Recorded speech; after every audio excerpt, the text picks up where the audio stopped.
उद्धव ठाकरे यांनी भारतीय जनता पक्षावर पुन्हा एकदा जोरदार हल्लाबोल केला। मोदी सरकार गजनी सरकार असल्याचं उद्धव ठाकरेंनी म्हटलंय। मोदीजी गाईवर बोलण्याऐवजी महागाईवर बोला असं थेट आवाहन देखील उद्धव ठाकरेंनी केलं। तर दिल्लीमध्ये बसलेले दोनही गद्दार असल्याचं उद्धव ठाकरेंनी म्हटलं। पक्षचिन्ह काढून घेतलं तरी जनतेचं प्रेम माझ्यासोबत असल्याचं महत्त्वाचं विधान देखील ठाकरे यांनी इचलकरंजीतल्या सभेतून केलं।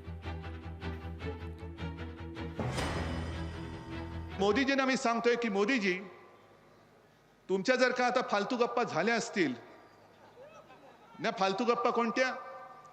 कारण हे मोदी सरकार नाहीये, हे गजनी सरकार आहे।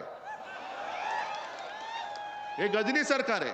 कारण त्यांना काल काय बोलले ते आज आठवत नाही। 14 साली काय बोलले होते ते 19 ला आठवत नाही। 19 ला काय बोलले ते 24 ला आठवत नाही। उद्या तर लोक तुम्हाला विसरून जातील, तुम्हालाच लोक विसरतील। जा काळाच्या पडद्याआड, विस्मृतीच्या पडद्याआड। आता त्यांनी काय काढलं? भटकती आत्मा। आणखीन काय? मग कोणी काय खायचं? कोण मांस खातं, कोण मटण खातं। अहो मोदीजी, गाईवरती बोलताना जरा महागाईवरती बोला, महागाईवरती बोला। जशी चाय पे चर्चा केलीत तशी मुद्द्यांवरती चर्चा करा, होऊन जाऊ द्या। जर लोकांनी तुम्हाला स्वीकारलं, आम्ही घरी बसू, आम्ही घरी बसू, तयार आहे मी। मला गादीवरून खाली खेचलं, स्वतः बसले उडी मारून। त्यांची सगळी पोरं टोरं चालतात, कोण मंत्री होतंय, कोण आमदार होतंय।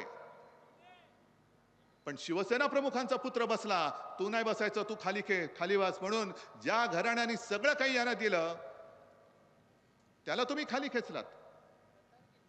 गद्दारी तर केलीच, पण सर्वोच्च न्यायालयाने जे सांगितलं की हे गद्दार आहेतच, पण या गद्दारांचे बाप जे दोघ जण दिल्लीत बसलेत ते सुद्धा महाराष्ट्राचे गद्दार आहेत। लोकशाही मराठी ऐका, पहा, जागरूक रहा।